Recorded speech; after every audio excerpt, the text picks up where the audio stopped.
សួស្តីអ្នកគ្នាចូលមកកាន់ Admin Smile Manga សម្រាប់ស្នេហាកូនគឺអត់ទាន់ចេញទេគឺមិនមែនមានអត់ចេញទេគឺថាអ្នកនិពន្ធគេអត់ទាន់ចេញអូខេអញ្ចឹងយើងមានពេលវេលាសម្រាប់មើលរឿង Omega ឲ្យបានច្រើនភាគហើយជិតចប់ដែរអូខេអញ្ចឹងចូលទៅកាន់ភាគបន្តរបស់យើងទាំងអស់គ្នា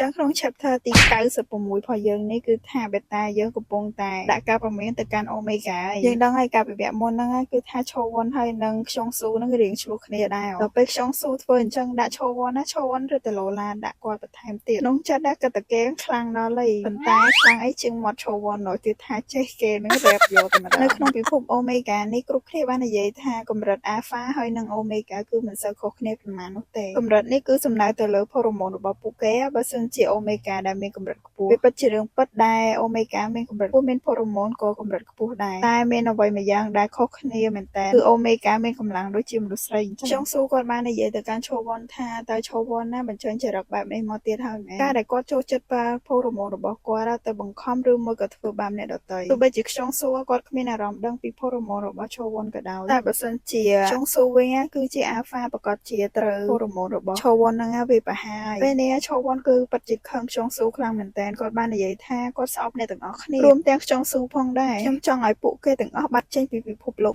ឈោវ៉ុនណាអ្នកឃើញចរិតរបស់អ្នកគឺមកម្ដងទៀតហើយហេតុអីបានជាអ្នកតែងតែបែបហ្នឹងឈប់ស្រែកឡូឡាបែបនេះទៀតទៅតែអ្នកចង់ឲ្យខ្ញុំធ្វើបែបណាខ្ញុំកើតមកគឺជាមនុស្សបែបនេះឈោវ៉ុនយើងគឺថាស្រែកដាក់គេបដាហ្នឹងយំបដាហើយតែឲ្យគាត់ហ្នឹងផ្លាស់ប្ដូរខ្លួនឯងមិនទៅបើសិនជាជីវិតហ្នឹងរស់នៅបែបហ្នឹងរហូតទេហើយសម្រាប់ថ្នាំងាប់អារម្មណ៍របស់គាត់គឺវាមិនអាចជួយគាត់បានតែពេលនេះអ្នកកំពុងតែសង្កត់ខ្ញុំហើយយើងគឺដឹងហើយថាខ្យងស៊ូគឺគាត់ធ្លាប់សន្យាមួយឈោវ៉ុនមកយកគាត់នឹងជាមនុស្សម្នាក់ដែលជួយឈោវ៉ុននឹងនៅក្បែរឈោវ៉ុនតែខ្យងស៊ូនេះឃើញឈោវ៉ុននឹងអង្គុយស្រឡាញ់ដល់ហើយសូម្បីតែយំក៏ដូចកូនក្មេងដែរគឺយើងឃើញហើយថាខ្យងស៊ូយើងកំពុងធ្វើអីមានណាវិធីសាស្ត្រគាត់ហ្នឹងឈោវ៉ុនរៀងលេងបាត់ទៅដែរតាខ្យងស៊ូគាត់បានសួរឈោវ៉ុនថាតើឈោវ៉ុនហ្នឹងសម្រក់ទឹកភ្នែកអញ្ចឹងទៅថាគាត់ចាញ់បោកឈោវ៉ុនម្ដងទៀតមែនឈោវ៉ុនដល់ពេលគេចាប់បានអញ្ចឹងទៅមានណាមានតែសារភាពហ្នឹងឯងឥឡូវគេព្រមទទួលកំហុសហើយលែងគេតែ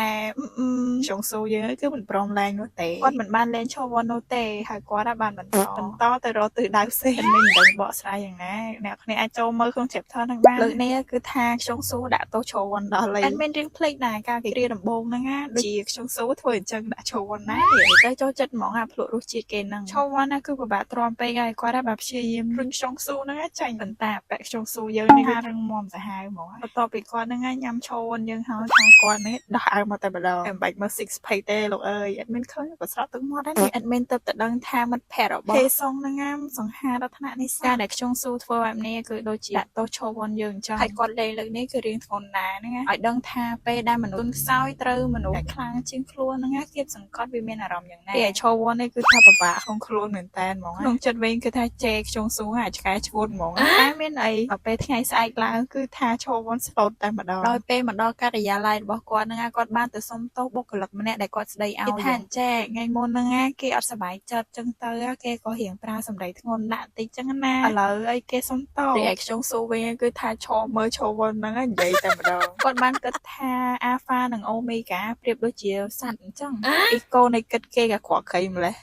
ជីវិតបានប្តីជាតារាគឺវាមិនស្រួលទេពេលដើរចេញទៅណាម្ដងហ្នឹងគឺតែងតែជាប់ជាមួយនឹងការតាមដានពីសំណាក់ fan នឹងឯងឥឡូវនេះគឺមានរូបភាពបែកធ្លាយច្រើនខ្លាំងមែនតើពេលដែលគ្រួសាររបស់ដុងជីនណាចេញទៅខាងក្រៅអញ្ចឹងណាគឺថតបានជារូបស្លឹក Omega យើងហើយកូនរបស់គាត់អីចឹងទៅពេលនេះគឺថាអ្នកទាំង3នេះគឺថាកៀងហើយរឿងនេះគឺពិតជាធ្វើឲ្យ Omega យើងភ័យខ្លួនខ្លាំងមែនតើទោះបីជាអត់មានអ្នកស្គាល់ហេសុងយើងក៏ដោយតែបើសិនជាមិត្តភក្តិរៀនមួយគាត់អាចនឹងឃើញអីចឹងវាអាចនឹងបែកធ្លាយកាន់តែធំទៀតជាពិសេសហ្នឹងពេលដែលដងជិនទៅយក Omega ពីសាលាអីហ្នឹងគាត់ចេះពាក់ម៉ាស់ពាក់អីបិទមុខអីខ្លះទៅអត់ទេឥឡូវឃើញអត់មានបញ្ហាតបបានហើយឥឡូវមិនត្រឹមតែបែកធ្លាយពេលគាត់ចេញក្រៅសូម្បីតែរៀនហាលខ្លះទាំងគាត់ចេញទៅមិនបានដែរលោកអើយពេលនេះជីវិតរបស់គាត់ប្រហែលជាលែងមានឯកជនភាពទៀតហើយមើលទៅតែមនុស្សគ្រប់គ្នាមិនមែនស្អប់នោះទេពួកគេថែមទាំងសរសើរថាប្រយោលគួរឲ្យស្រឡាញ់ទៀតផងគិតទៅប៉ាប៉ាដងជិនមានសំណាមានកូនគួរឲ្យស្រឡាញ់អញ្ចឹងប៉ុន្តែខមមិនមួយទៀតហ្នឹងធ្វើឲ្យ Omega យើងខឹងខ្លាំងគេទៅសារប្តីទៅសារកូនអីចឹងណាប៉ុន្តែគេដៀល Omega យើងពេញមាត់តែម្ដងអាឡែកណាថាមកក្រក់ជាងមិនស្ដាប់បានប្តីស្អាតណា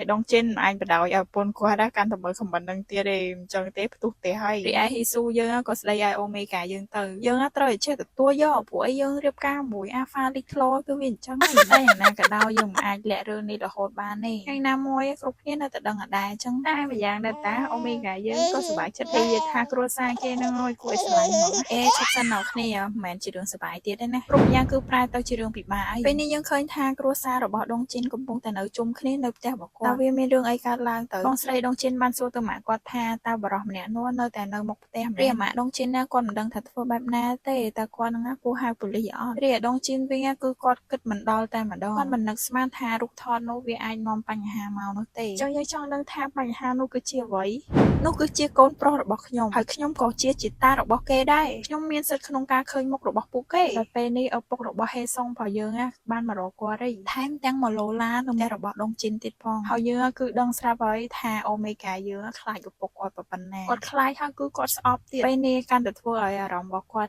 ់តាមតឹងបន្ថែមទៀតហើយរីឯដងចិនគឺគាត់យល់ដូច្នេះហើយគាត់មិនអនុញ្ញាតឲ្យមានរឿងនេះកើតឡើងនោះទេដើម្បីដោះស្រាយរឿងទាំងអស់នេះប៉ារបស់ដងចិនហើយនិងប៉ារបស់ហេសុងហ្នឹងបានមកជួបនិយាយគ្នាផ្ទាល់តែម្ដងហើយពេលនេះឪពុករបស់ហេសុងរបស់យើងបានមកទាមទារគាត់មិនសុខចិត្តទេដែលកូនប្រុសរបស់គាត់រៀបការដោយគាត់មិនដឹងរីឯម៉ាក់ដងចិនវិញគាត់បាននិយាយថាហេសុងគឺជាមនុស្សពេញវ័យហើយដូច្នេះគាត់មានសិទ្ធិក្នុងការសម្រេចចិត្តតែទោះបីជាយ៉ាងណាក៏ដោយគឺឪពុកហេសុងហ្នឹងគឺអត់សុខចិត្តទេមិននិយាយម៉ែនអត់មានគ្រឺតឪពុកហេសុងសាហាវចេះមានអារម្មណ៍ថាខ្លួនឯងនឹងឪគេដែរមែនបើកាលពីមុនវិញអូមេហ្គាយើងចង់ទៅស្លាប់នៅណាក៏គាត់អត់ខ្វល់នឹងមែនច្រឹកឪពុកគេពេលដែលគេជាមនុស្សអត់ប្រយោជន៍គឺថាកាត់ការគេចោលមិនមែនជាកូនផងខ្លួនឯងដល់ពេលឥឡូវមកស្អីមកទៀមទាធ្វើជាឪពុកគេប៉ារបស់ដងចិនណាគឺស្ដីឲ្យឪពុកហេសុងខ្លាំងមែនតើតានឹងមុខក្រាស់សាហាវហ្មងគាត់ថាមិនក៏ដោយវានៅតែជាការពិតព្រោះតាគាត់នៅតែជាឪរបស់គេអញ្ចឹងតែគាត់នៅតែទៀមទាចង់ជួបកូនរបស់គាត់និងចៅរបស់រីឯបងស្រីរបស់ដងចិនគឺថាទ្រាំអត់បានហ្មងដងជុនឃើញបែបនេះក៏ហាមបងស្រីគាត់ដែរថាទប់អារម្មណ៍តិចទៅ